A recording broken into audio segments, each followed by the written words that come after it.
2009年，在 In 2009, on a Chinese dating show, a male contestant appeared on stage. His appearance and outfit were extremely ordinary, causing the female guests on stage to have no idea that his true identity was actually that of a CEO with a net worth of 1.2 billion RMB, around $170 million. Before diving into all of this, let us know in the comments where you're watching this video from. Connecting with viewers from all around the world is a huge source of inspiration for us. This male guest was far from simple. To avoid being bothered by materialistic women, he chose to stay low-key when joining the dating show. As soon as he stepped on stage, he introduced himself. "Hello everyone, I'm 36 years old this year. My monthly income is around 4,600 RMB, about $640. I currently work as a waiter in a restaurant, mainly carrying dishes. Today, I'm here to find a beautiful, gentle, and filial girlfriend." Before the male guest could continue, 14 lights on stage were turned off by the female participants. At that moment, female guest number 13 spoke up. "Mister, you're already 36 years old and you're still waiting tables in a restaurant. You really have no future at all. Yet you still talk about wanting a beautiful, gentle, and kind-hearted woman. I find that absolutely ridiculous. You're just a server and yet you dare to make such demands." She continued, "You're a waiter in a restaurant. Frankly, that's just a labor job. What's there to be proud of? Your salary is pitifully low. I guess you're not just lacking capability, but also ambition. With your conditions, you probably can't afford to buy a house or a car, can you? What, if you find a girlfriend, are you going to take her back to live in the countryside?" After hearing that, the male guest remained silent, unable to say a word. Female guest number 13 continued questioning him. "If you do find a girlfriend, when do you plan to buy a house or a car?" The male guest smiled and replied, "Because I work in the provincial capital, where housing prices are extremely high, I haven't thought about buying a house for now. I want to save more money and focus on building my career first. Only after my career is successful will I consider buying a house.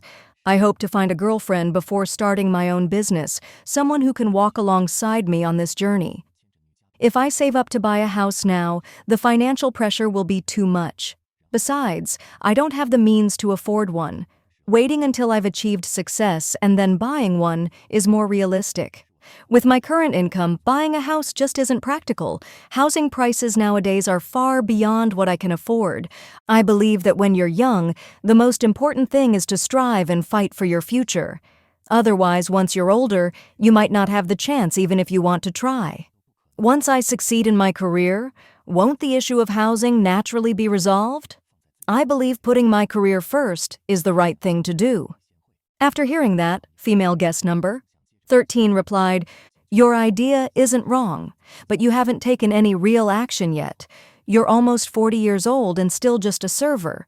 You can't even meet the most basic level of security that a woman needs, so who would want to date you? You just said you'll consider buying a house once your career succeeds, but what if your startup fails?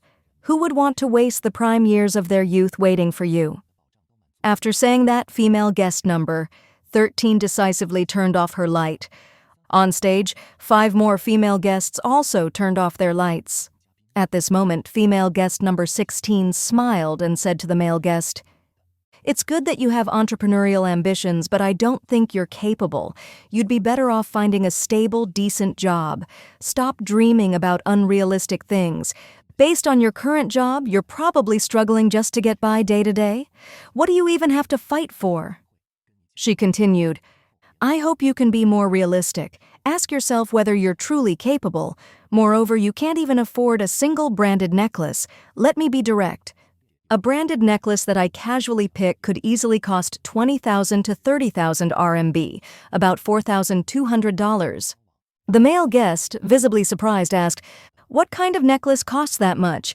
And by the way, guest number 16, what do you do for a living?"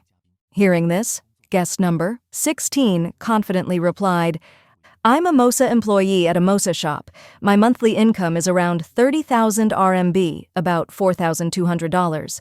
One of my branded necklaces could be equivalent to your entire year's salary. If we were together, are you saying we'd have to ride bikes to work every day?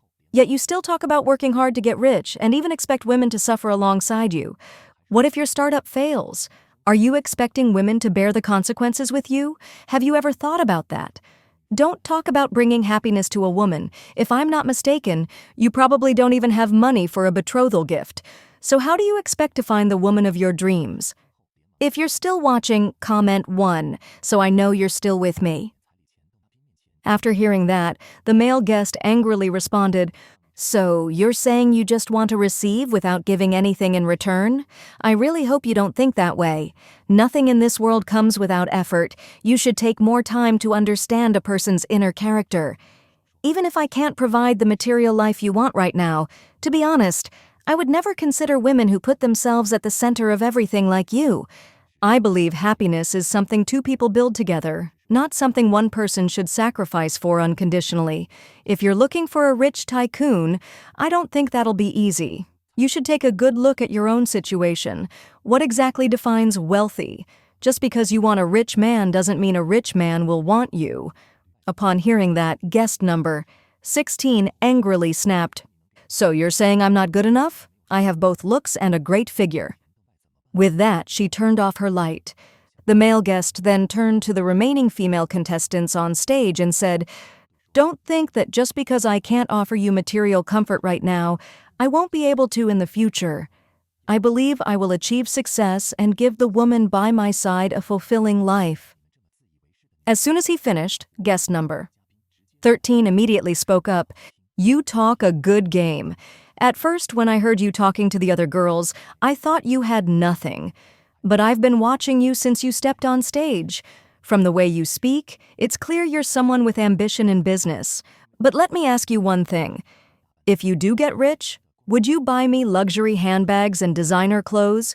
Because I really love buying branded items to make myself look beautiful and dazzling."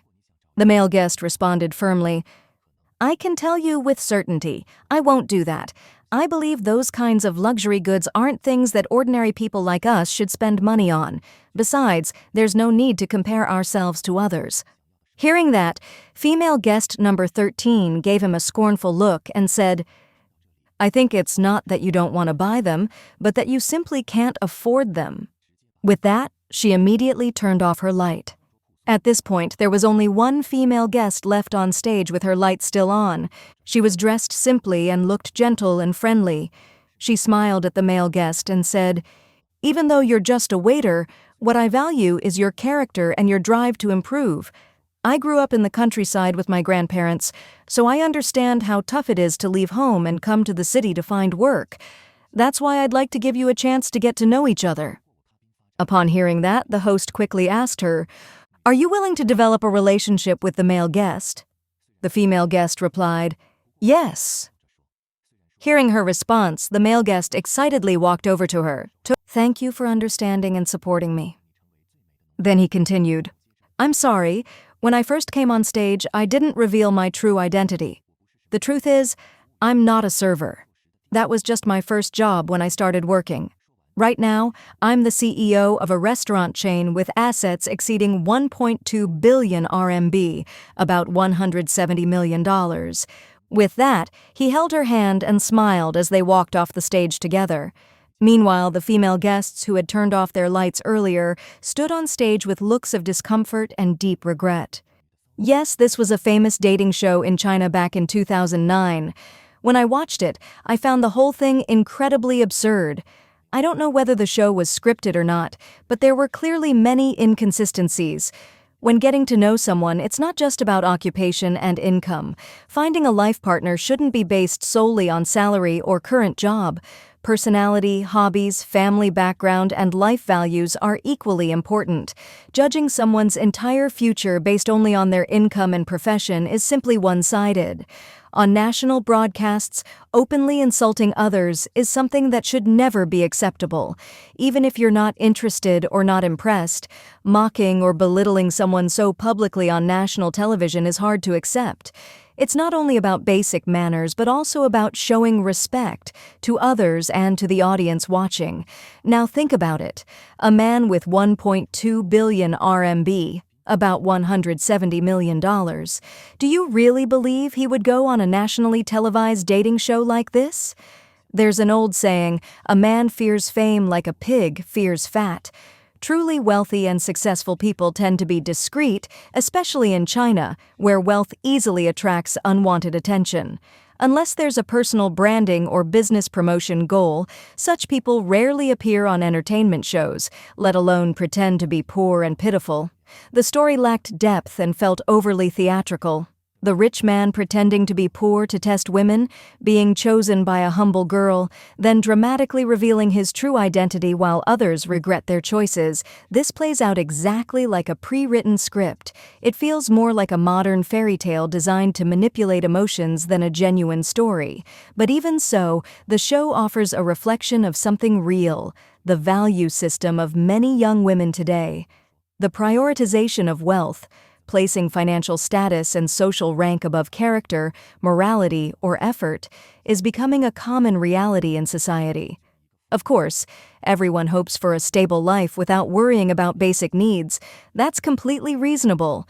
But if someone's low income or modest job causes them to be dismissed entirely, that's clearly unfair and reveals a growing mindset of materialism that's shaping how people relate to each other. Worryingly, many young people today are heavily influenced by social media, where luxury, brand names, and extravagant lifestyles are constantly portrayed as the standard for happiness.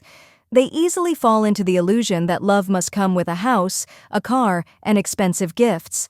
Without those, it's deemed unworthy. This show may be staged, but the social mentality it reveals is very real. It acts as a mirror, showing us that if the younger generation keeps chasing material standards, love itself will gradually turn into a transaction. And when that happens, sincerity, the very foundation of any lasting relationship, will become rare, even luxurious. So, what about you? Do you think this show was real or staged? Share your thoughts in the comments below.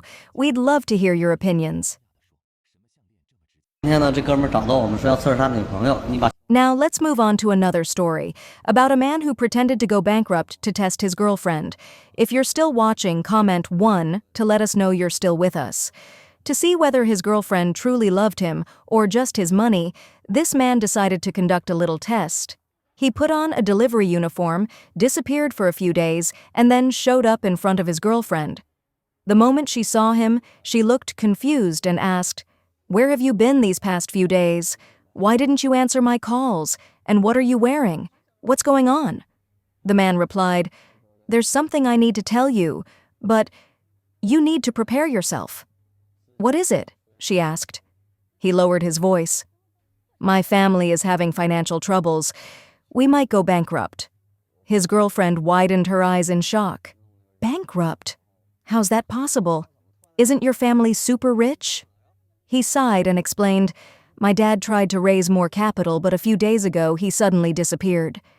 Now we can't recover the funds, and creditors are threatening me every day. Honestly, I don't know what to do anymore."